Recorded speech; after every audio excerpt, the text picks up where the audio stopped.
il faut évacuer vite. Ils sont 13. Ils viennent tout juste de commencer une formation d'1 an pour devenir moniteurs de voile à l'année et ils démarrent très fort par un exercice de sauvetage en mer.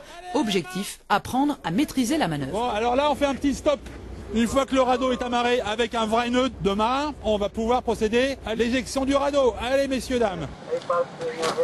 Ce sont les bénévoles de la SNSM qui sont chargés des 40 heures de formation à la sécurité. On teste la cohésion du groupe, on teste leur capacité de gérer par rapport au stress et ensuite de se déplacer de manière autonome dans l'eau. Ça met en condition et c'est un petit peu angoissant d'être enfermé comme ça dans cette petite tente. Mais après c'est très intéressant parce qu'on a pu voir tout l'équipement qu'il y avait dans ce canot et vraiment tous les éléments de survie. Mais la sécurité, ce n'est qu'une toute petite partie d'un cursus de 700 heures qui doit permettre à ces jeunes de décrocher un brevet professionnel avec à la clé des opportunités d'emploi. C'est bien ce qu'est venu chercher ce jeune Fécampois. Moi en fait j'étais marin pêcheur avant, j'ai eu un BEP pêche et j'ai travaillé pendant 4 ans.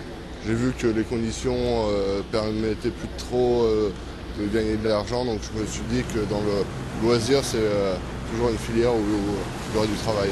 À l'origine de cette formation en alternance, la Ligue de voile de Haute-Normandie, elle l'a lancée en 1994 et a formé près de 200 personnes. Ils ont tous un emploi, y compris pendant la période de formation et bien évidemment après, et c'est pas encore suffisant. C'est-à-dire que même sur les clubs haut-normands, on est obligé encore de recruter à l'extérieur. Avis aux amateurs, pour 2013, les dossiers sont à déposer en septembre prochain.